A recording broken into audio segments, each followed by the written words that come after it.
Okay, so yesterday I had a dream that I was left behind during the rapture. And that dream scared me so bad. So I'm just gonna start from the beginning. Okay, so in the first part of the dream, there was 3 tents. And in the first tent, when you walked in, there was like artifacts of like satanic stuff, right? Basically showing who was following the devil.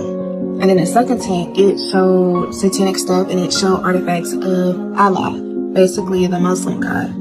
And basically God was showing me in these tents, like the whole time they was actually following the devil and they weren't actually following God. I'm gonna show you what the tents look like. They look just like this. So you had to like actually go inside the tent to see what was in it. And when he was showing me the tent, it was so dark and gloomy outside. Like it was super dark and it was just really demonic.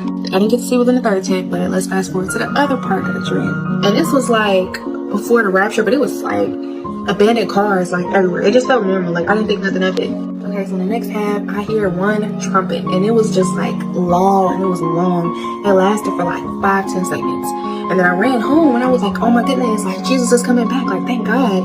And then I'm seeing like people I've seen on TikTok, like they would look at God and be like, and it would turn bright gold and ascend into heaven. But I noticed I was not ascending into heaven. And I thought about this one TikTok, and it was just so vivid, and God was so loud in my ear. Matthew 7:22 says, many will say to me on that day, Lord, Lord, did we not prophesy in your name? And in your name drive out demons, and in your name perform many miracles? And I would tell them plainly, I never knew you. Away from me, you evil doers. And God said it so plainly and so clear to me, and I freaked out.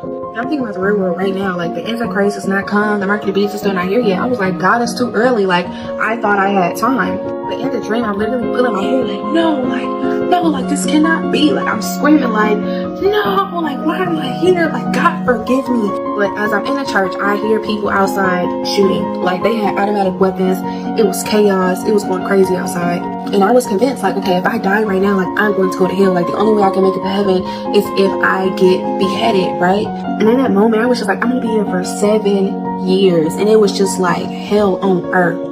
So literally after I woke up, I was instantly shooken. I was so terrified and scared. The fear of the Lord struck my heart like so deeply. And there be so many sins that we hold on to. We go like, oh, like I want to live my life. It don't matter. It's like a lot of people don't want to give up having sex before marriage, modesty, secular music, fornication, drugs, alcohol, going to the club. Y'all, none of that matter. Let it go, y'all. I promise you, it's not that deep. And in that moment, you really sit there and think to yourself, like, was it that hard for me to let go of that sin? And you really realize in that moment, like, it was never that deep. Like, I could have easily let it go. Just imagine if Jesus came back now, like, would you be ready? And imagine if you weren't, and you were just like, you know what, I'm just gonna leave it home. Like, that is so scary.